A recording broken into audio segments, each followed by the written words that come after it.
Hello सुवर्णमयी, हा विषय ना खूप दिवस माझ्या मनामध्ये होता आणि ह्या विषयावर मला एकदा तरी बोलायचंच होतं.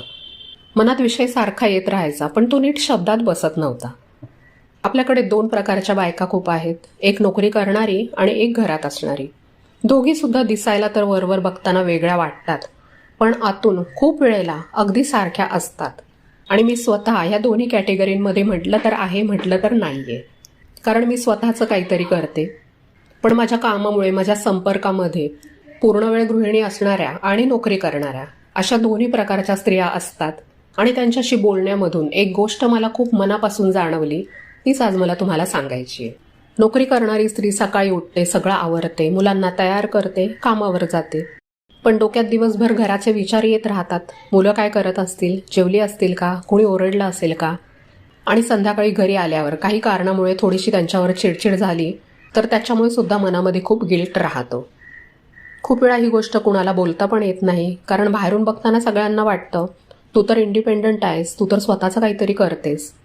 पण आतून ती स्त्री सतत स्वतःला तपासत असते, मी आई म्हणून कमी तर पडत नाही ना. आता ही गिल्ट कुठून येते ना, ते आधी नीट बघायला पाहिजे. कारण कुठेतरी आपल्याला वाटतं आई म्हणजे कायम अवेलेबल असली पाहिजे, नेहमी शांत, हसरी, नेहमी वेळ देणारी. पण आपण माणूस आहोत ना, यंत्र नाही. आणि आता दुसरी बाजू, घरात असणारी स्त्री, ती सुद्धा सकाळपासून थांबत नाही. घर, स्वयंपाक, मुलं, कुणी आजारी, कुणी चिडलेलं, कुणी उपाशी, कुणी हट्ट करणारं. दिवस संपतो पण तिचं काम संपत नाही. आणि तरीसुद्धा खूप वेळेला तिला वाटतं की मी कमवत नाही, मी आर्थिक योगदान घरामध्ये देत नाही. कोणीतरी सहज बोलून जातं, तू घरीच आहेस ना. आणि ते एक वाक्य खूप मनाला लागतं. मग ती स्वतःलाच प्रश्न विचारते की मी जे करते ते काम खरंच महत्त्वाचं आहे का.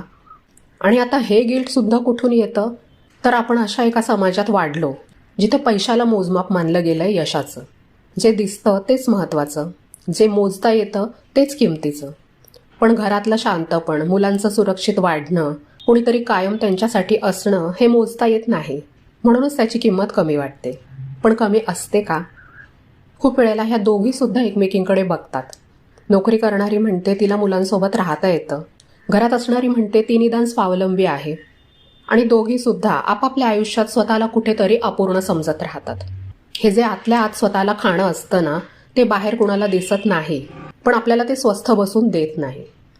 खरं तर हे बोलायला थोडं अवघड आहे, पण आज वाटलं की तुमच्याशी मोकळं होऊन बोलावं. कारण हे जे ओझं आहे ते फक्त माझ्या किंवा तुमच्या मनावर नाहीये, आपल्यासारख्या खूप जणींच्या मनावर आहे. एक असं ओझं जे आपण स्वतःच आपल्या खांद्यावर ठेवलंय.